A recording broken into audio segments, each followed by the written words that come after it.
Aston Villa and West Ham square off on Sunday afternoon, having both endured disappointing starts to the new Premier League campaign. Villa sit 13th in the standings after collecting 3 points in as many games. And unfortunately, our beloved West Ham sit bottom of the league, 3 defeats in succession without scoring a bloody goal. Welcome back to the West Ham Network. I hope you are all keeping safe and well as per usual. A pre-record preview today, so please keep your comments coming in. And if you are new around here, please make sure you do subscribe to the channel, hit the thumbs up. Of course, that lets us know that you're enjoying the content. Hit the bell notification. That will then notify you when our shows do go live. And of course, last but not least, if you are interested in becoming a channel member, then click the membership option to join and get some little cheeky benefits of joining the channel as well. But as we always do, there's no Matt today, no Stato today, but he will be back for the next preview. But we do like to talk about the opposition, so let's talk Aston Villa.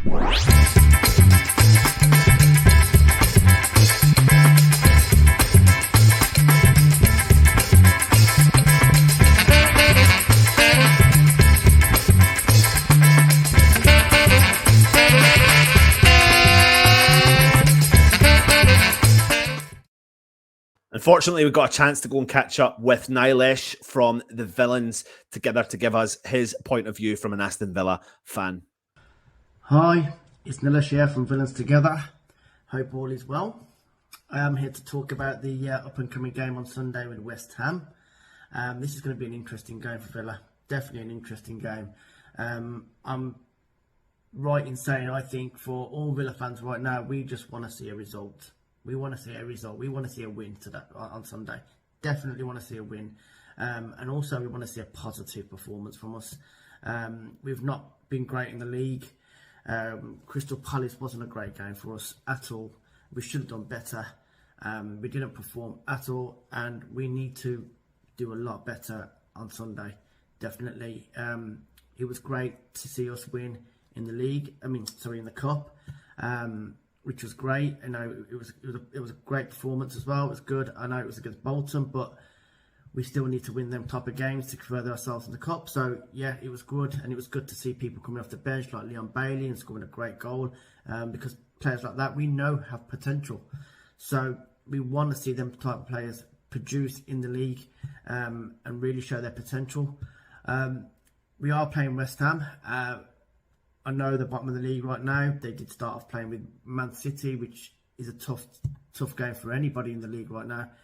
But they're a very organised side, and we will need to be on top of our game to beat them, definitely. We will have to definitely be more organised as well. We'll have to focus, and that's the key, I think, at the moment, is focus. A lot of the games that we were watching and we were seeing Villa playing, it's just lack of focus in some areas, which has been really shocking at the moment. And pre-season was really positive, and we've seen things in pre-season that we thought, oh, it looks really good. But come to the league and we seem lost. We don't seem like a team right now. But I'm hoping that will all change on Sunday. I'm hoping for a positive result, and I am. So there you go. It's always good to speak to an opposition fan, Nilesh. And obviously there's been lots of, equal problems, you could say, over Aston Villa. And when Steven Gerrard arrived to Aston Villa last November, he came with a lot of, plaudits. A lot of people were backing him, etc. And there was an expectation that he would hold that position for as long as he wants, with the club officials recognising that they pulled off a bit of a coup in bringing and tempting him away from Rangers at that time. However, some of the club supporters remain unconvinced, and their feelings towards Steven Gerrard did not improve after witnessing Villa lose to Crystal Palace last weekend 3-1. Although the turning point in the contest did come in controversial circumstances when Palace earned a highly debatable penalty for handball, and the level of performance remains below what is anticipated when the Liverpool legend returned to the south of the border. Now, beating Bolton, as Nilesh said, in the League Cup on Tuesday evening felt imperative, and Villa achieved that goal with a comeback 4-1 triumph at the home of the League One outfit. Nevertheless, Steven Gerrard heads into the fixture with Villa winning just 3 of their last 14 fixtures in the Premier League, a rate which must improve if the powers that are going to avoid having to make a decision regarding his future. Now, with regards to some team news for Aston Villa, they've got obviously a whole host of players that we all know, but Leon Bailey, the young lad, will hope to retain his place on the flank after providing an assist against Crystal Palace as well. Gerrard does have multiple options in that area of the pitch, and he'll consider handing recalls to the likes of Philip Coutinho and, of course, Danny Ings, who does take up the mantelpiece up the top with his compatriot Ollie Watkins, who we know West Ham were chasing for a while as well. They've got obviously Kamara, who they're paying over the odds for 180k a week, which is a ridiculous amount of money who West Ham apparently were looking at earlier in the year. Lucas Digne, who came from Everton, again, another player that West Ham were linked to. And we all know what Danny Ings is absolutely capable of doing. So leave me your comments and let me know your thoughts on what Aston Villa can do in the game against West Ham. But it's time to talk about our beloved West Ham.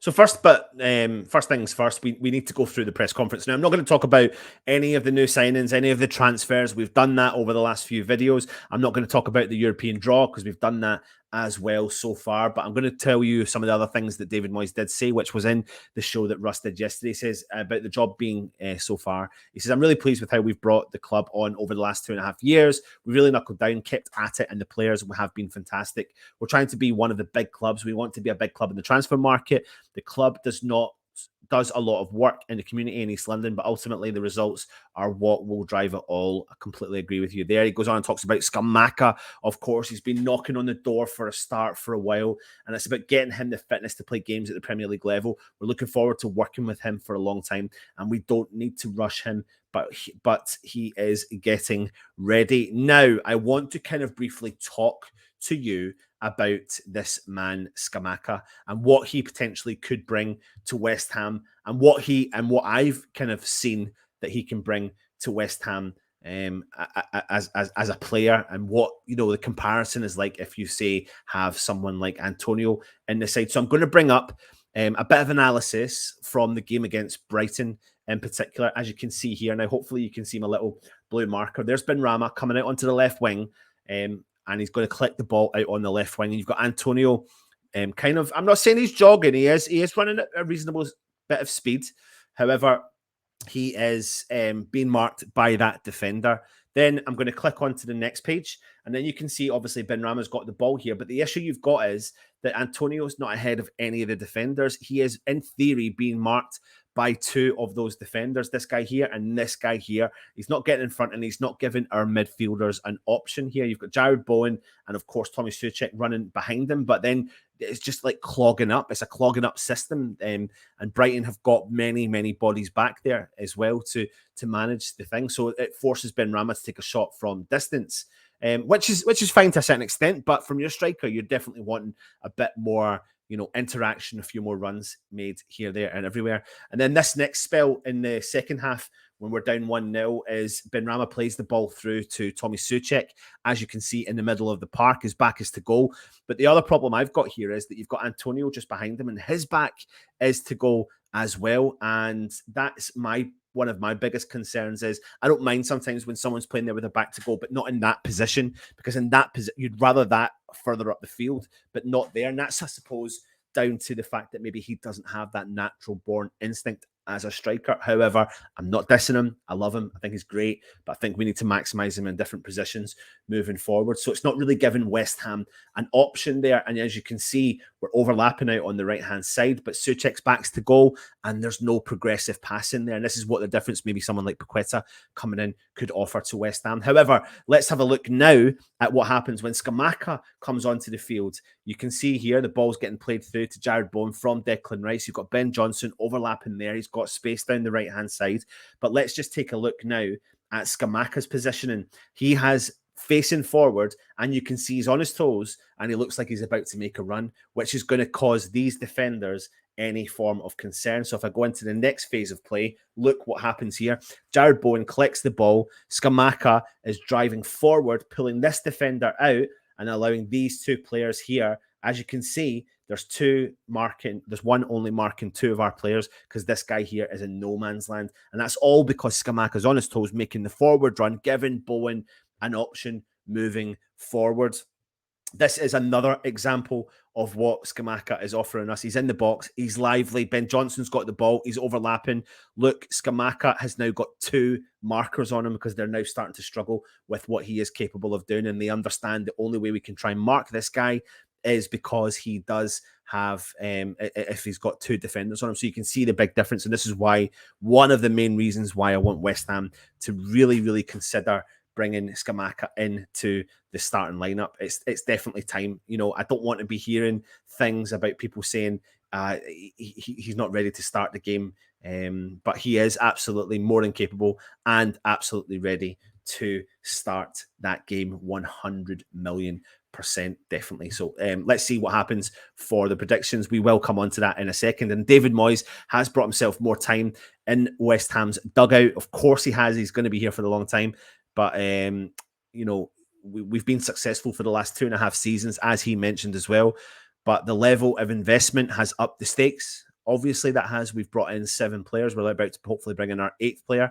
But on the flip side to all of this, we did get a very good victory in the week there against Viborg, qualifying for the Europa League Conference. But it doesn't matter the level of competition, doesn't matter the opposition. You just got to go and get a victory and get that over the line. And that's what we've done. And fingers crossed we can carry some of that momentum moving forward. Now, last but not least, he was asked about team news.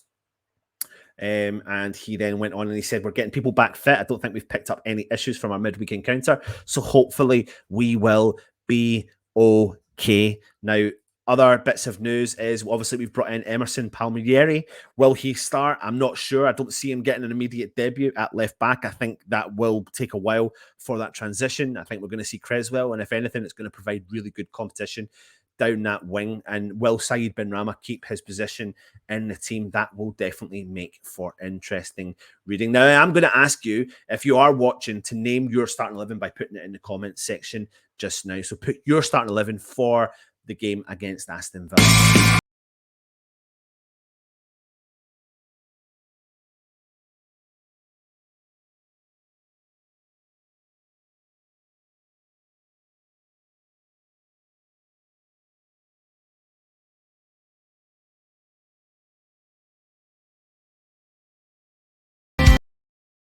Now, something I've said before when we were talking about the game, especially after the Brighton game, that we want to make changes in the starting 11. So I've went across and I've spoke to some of our international hammers and getting their opinion on David Moyes making some changes ahead of the Aston Villa game tomorrow.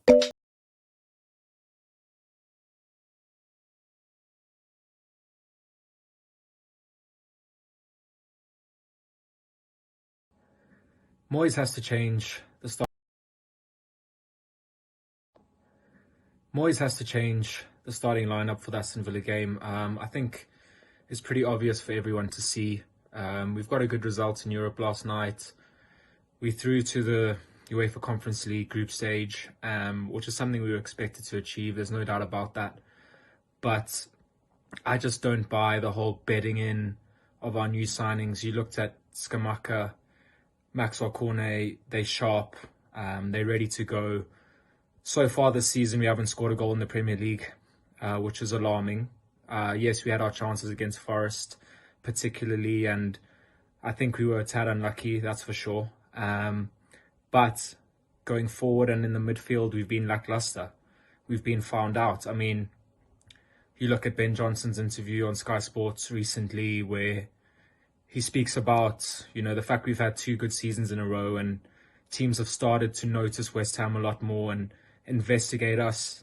I think they're quite well aware of the style of football that we play, the type of players that we use, and it could come back to bite us as we've seen. So you look at the likes of Scamacca, Maxwell Cornet, I think Tilo Kura will start getting more game time now in the Premier League. And Moyes has got to change it up. The results are obvious to see. Scamacca scored 2 goals in Europe already. He's looking good. He's looking good. He's looking sharp. And I think the Aston Villa game is the perfect time to unleash our new signings and just show a different style of play. And the fact that we can play different players in different positions and try and mess with the opposition's mind, because I feel like at the moment they've become quite accustomed to the style of football that we play. David Moyes has got to mix things up on Sunday. He cannot go out with the same team again, or we will get the same result. We've become too predictable. Ahead of the Brighton game, we could all have put the team out, the starting 11, and got it pretty much 100% correct. And that meant so could Brighton, so could Graham Potter. They knew what was coming, they knew the formation, they knew the personnel, they knew the tactics, and it's just too easy to play against now. Teams know exactly what to expect from West Ham. Moyes has become too predictable. We've been sussed out. We have got to show something different on Sunday. Aston Villa's best chance of getting a win, a badly needed win, is for us to do exactly what they think we're going to do, which is to play the same formation, same personnel, same type of game. We have to change it up. We have to give them something different, something they aren't expecting, and then make them have to think. And hopefully we can catch them out, score a goal or 2, and that's when their confidence, which is already very low, will hit rock bottom, and we should be able to get our first win of the season. But if we go in there with the same players, same formation, same tactics, it could be a long 90 minutes for us, and we could lose again. And we can't afford to lose again. We have got to go and win this game. We need 3 points. We need them now. And the worst thing about this is the players are there. We've got the players to change it. It's not like last season where Moyes would look back at his bench and didn't like what he saw. We've got quality there. We've got the likes of Emerson, Cornet, Scamacca, Downs if you want to give him a chance. So, I mean, it would be criminal to not make changes in this game. And if we don't and get beat, it's our fault. It's David Moyes' fault. And he'll have brought it on himself. Thanks to Irish Tommy and, of course, Richard Fassen, both from South Africa and Ireland, respectively. So really good to hear their points of view. And I agree with everything they say there about, players bedding in and being able to get a chance and becoming predictable to opposition teams. And we need to make the changes, and that's going to give the opposition not one step ahead, hopefully one step behind us, and we can get a chance to progress as a club. So that's what I am all for just now. Now, because Matt's not here, I've only got a small version of Stat Attack.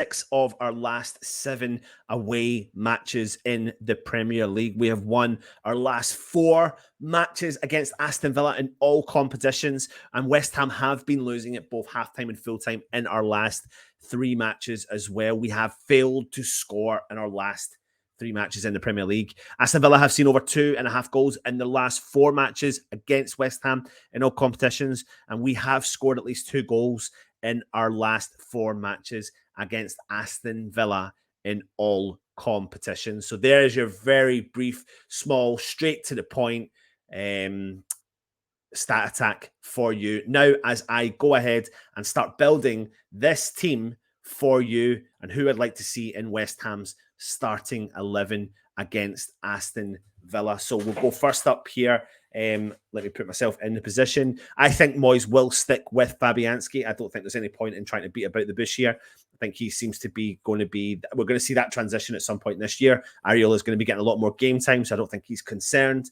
But I think we'll see him step in where necessary. So Fabianski goes into the starting lineup. Now, I do have a slight concern about the next player I'm choosing, which is Zouma, who's going into the centre-half position here. I'm not going to lie. I'm a little bit concerned about how he is feeling with his leg, etc. I don't know what's actually necessarily going on with him, but there is something that's niggling away with the geezer, and it does provide me with a little bit of concern. Now, I'm going to bring up a clip or something from the game. Let me just drop this image out and bring this up for you. This is the game against Brighton. The goal, actually, you can see when the ball gets played through, you can see Zouma here, who's been caught out by the defender. Absolutely, he's been drawn in. But the other issue is that Carrera is and our other defenders are too far back. They've committed too much going forward. They've got no one that's sitting back and you know, covering there. And then what happens, of course, is look here. You know, the guy breaks the lines, penetrates our defense. He gets through, and Bosch makes it 2-0 to Brighton. So our defense was all over the shop there, and I think that's a little bit of a problem. I'm a little bit concerned about. I'm not concerned so much about Carrera. I'm actually a little bit concerned more about Zouma. He's starting to have these. I just don't know if he's a bit sloggy or anything like that. So, but I think I'm just trying to be brutally honest here. I actually genuinely think he will start this game against, and you know, it's been a sloppy start for him, but I think it doesn't mean that he can't play, and Moyes won't choose him, because I think he will. So I think Zouma goes into the team alongside Fabianski. I think then who slots in beside him is Carrera. I really like him, actually. I think, you know, I think he's got, apart from that tackle against Brighton, I think he's actually had a good start to his West Ham career.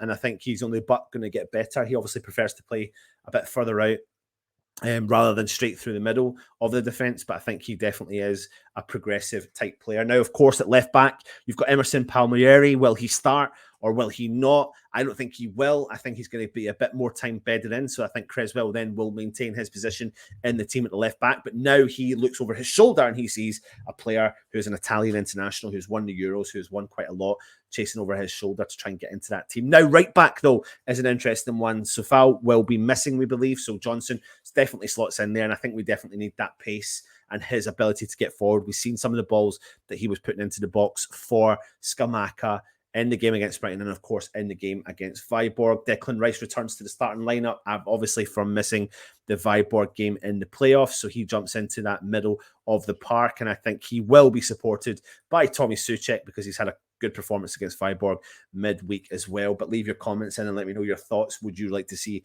a change there in the middle of the park? Loads of people calling for Fornals to be able to step in there, and I think Fornals definitely could be capable of doing a job in that position if necessary. Now, on the right flank, there's no point in us beating about the bush. Let's throw Jared Bowen in there, and I think we're going to see Max Cornet make his first start in the Premier League out on the left-hand side there. Now, this is where it gets a little bit contentious. So, Wood and who goes into that 10 role? For me, I know I've spoke to Matt beforehand. He put Fornals in, but because he's not here today, I'm putting this man in, Ben Rama. I think he's been questionably our best player so far this season, even though we've not been winning many games. He's back off a goal again against Viborg, and I think we want him firing on all cylinders, and I think he plays a lot better through the middle of the park. So Ben Rama slots into the middle of the park there, and who is going to be leading our line? None other than this man, Scamacca. I've already told you beforehand, and I think we've got creativity, players playing the balls in to the big man up top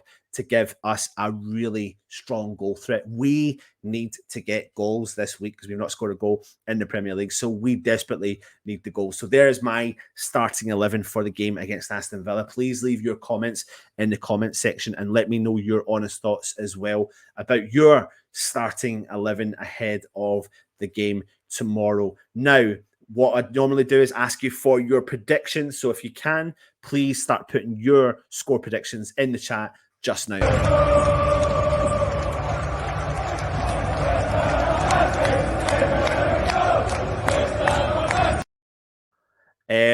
But we did have a chance, and if you've not known already, we did speak to Pedro Obiang of Sassuolo, who did formerly play with Scamacca. And here's a little section, a minute clip of him talking about what Scamacca can bring to West Ham. We've just signed someone from there, and we've had a chat, and you and me Really? spoke. Yeah. He's a big lad. He's about 6'5". You can't miss him. You can't miss him. Obviously, Gianluca Scamacca, we signed from Sassuolo. Now, obviously, we've spoken. You and me have spoken about it. What can West Ham fans expect from him? He's only played a little bit at the moment, but what can West Ham fans expect for someone who, obviously yourself, you've been around with him for a while? Me, like I always say, obviously the people, like every player when he's coming from another country, need to be patient. But probably West Ham bring one of the future striker of the national Italy and Europe. He have really good skills. He's young. He's strong. And probably he can become one of the best. Obviously, it's not easy because everybody knows the Premier League is tough competition. Yeah. But if he will pass these difficult 3 months, after will be one of the best players in West Ham. Just to do a little bit, of tidying up on the channel as well. If you are new around here, please hit that subscribe button. Please hit that thumbs up. Please hit that bell notification that will notify you when our shows do go live. We will have a next episode of Holly's Tweet All About It getting released later on this evening. So keep an eye out there when that does get released. Of course, tomorrow we'll be back with a match day morning and then a match day live, followed by a review of the game, possibly a grumble or a positive show from Al. Fingers crossed we do. But what Pedro Obiang is saying there is we've got the future of the European forwards and we need to utilise that, and it's definitely time that we definitely utilise that. So put your score predictions in the chat just now, but I'll give you mine. I'm going for a 3-1 away West Ham victory. We have had a good bit of form against Aston Villa as of late, but I think as long as David Moyes makes some changes, freshens it up and puts players on who want to fight for their chance to do that, he's signing new players and he wants to show these players what West Ham are capable of doing, and we need to try and get points on the board and goals in the net, and that is something we need to do for positivity and momentum. So I'm going to go for a 3-1 West Ham victory. Now, like I said, put your predictions in the chat. We'll try our best to respond to all of them as well. And last but not least, if you are new around here, do hit that subscribe button because we are on the way to 20,000 subscribers. Can't believe I'm even saying it, but we are. Hit the bell notification as well. And I really hope you have enjoyed today's preview. Apologies that Matt's not been able to make it. Apologies it's going out as a pre-record. But as we always do, we like to thank all of the channel members for joining us today. So stay safe, take it easy, and support West Ham to the end. Come on, you Irons.